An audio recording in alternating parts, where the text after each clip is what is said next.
In this lecture, we'll be discussing another solved problem on process synchronization, and this was a question that was asked in GATE 2007 CS paper. Alright, so let's see what is this question. Two processes P1 and P2 need to access a critical section of code.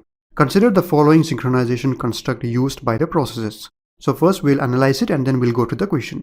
It says here we have two processes P1 and P2, and this is the construct that is used for accessing their critical sections. So for P1, it says here while true, then it sets a variable once 1 equal to 2. So this is a variable that is going to denote that it wants to use the critical section. So once 1 equal to true, and it says here while once 2 equal to true, and then we have a semicolon here. So what does it mean? If you look at process P2 has another variable called once 2, which is equal to true. It means that when process P2 wants to enter its critical section, it will set the variable once of 2 is equal to true. So if once of 1 equal to true means process P1 wants to enter the critical section. And if process P2 wants to enter critical section, it will set the variable once 2 equal to true. So this once 1 and once 2 are two shared variable that is shared between processes P1 and P2. So in case of process P1, it is checking if once 2 equal to true. That means if P2 wants to enter the critical section or not. And if it is true, that means P2 wants to enter the critical section. Then what happens? We see a semicolon here. That means P1 will be stuck inside this loop. The control remains in this loop and it will not enter the critical section as long as once 2 is equal to true. So when P2 is trying to enter the critical section, P1 will not be able to enter the critical section. So similarly for P2 also, it is checking if once 1 equal to true. That means is P1 in its critical section. So if P1 is in its critical section, then once 1 will be equal to true. And if once 1 is equal to true, then it will be stuck in this while loop. We see a semicolon here. That means it will be stuck in this while loop and the control will not come out of it. For P1, only when this condition becomes false, that means 1, 2 is not equal to true, it will be able to enter its critical section. And after it enters its critical section, it will set once of 1 equal to false. That means now P1 does not want to enter the critical section. It will set the variable once 1 equal to false, and then it will come out of critical section and execute the remainder section. So similarly for P2, after it enters this critical section, it will set once of 2 equal to false, and then it will come out of the critical section and execute the remainder section. So these are the constructs used by P1 and P2. So keep in mind about these variables once 1 and once 2. So now let's see what is the question. So here it says once 1 and once 2 are shared variables which are initialized to false. Which one of the following statements is true about the above construct?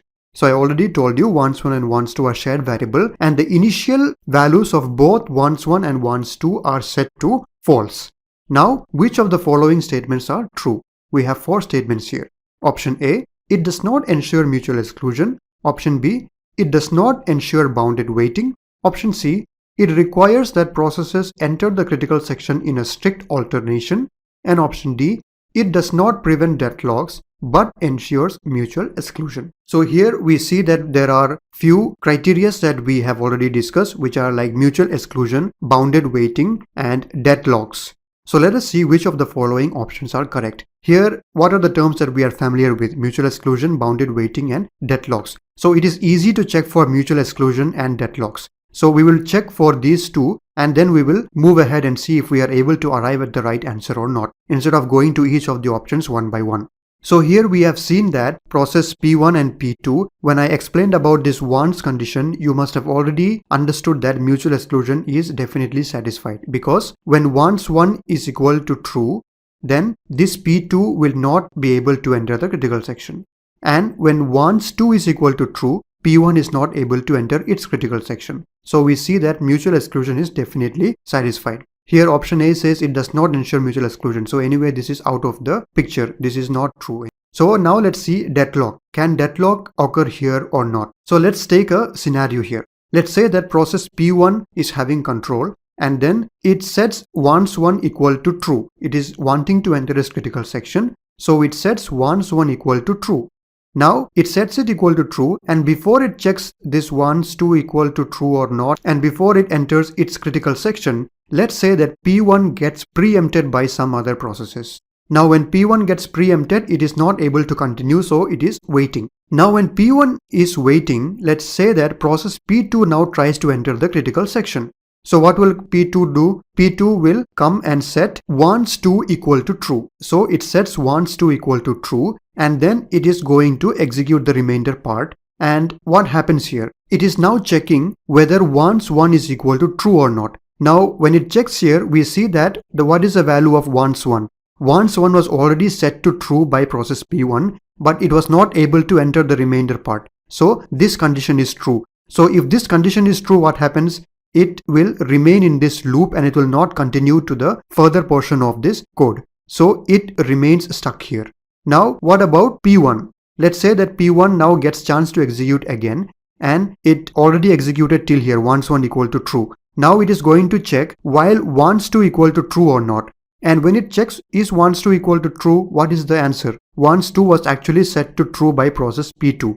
P2 already set this wants to equal to true, and it is stuck in this while loop over here and it is waiting. Since wants 2 is equal to true, P1 also will get stuck in this loop and it will not be able to enter the critical section. So it is waiting for wants 2 to become false. And when will wants 2 become false? Wants 2 will become false only when P2 will be able to enter the critical section and set want 2 equal to false.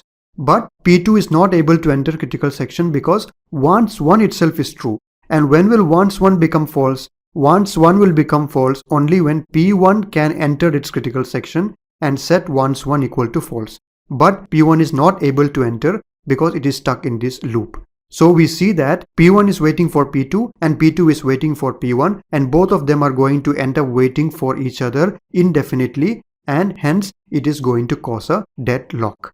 So we see that in this condition, deadlock is not prevented. Mutual exclusion is definitely ensured, but deadlocks are not prevented. It is sure that deadlock can occur if such a preemption has occurred during the execution of the code. Here if you look at option D, it says it does not prevent deadlock but ensures mutual exclusion. So this looks like our right answer. So this is the only option where both these conditions are mentioned clearly. It ensures mutual exclusion, which we have already seen, and it does not prevent deadlock. We saw that deadlocks can occur. So this is the only option that is talking about both of these. Definitely there will be only one right answer. So D is the correct answer. You don't even have to check for option B and C because we have already found that D is the right answer. So this is how you can solve this kind of problems. See the things that you know about or which are easy for you and check those things first. And then from the options itself, we can easily arrive at the right answer. So this is how you solve this problem. So I hope this is clear to you. Thank you for watching and see you in the next one.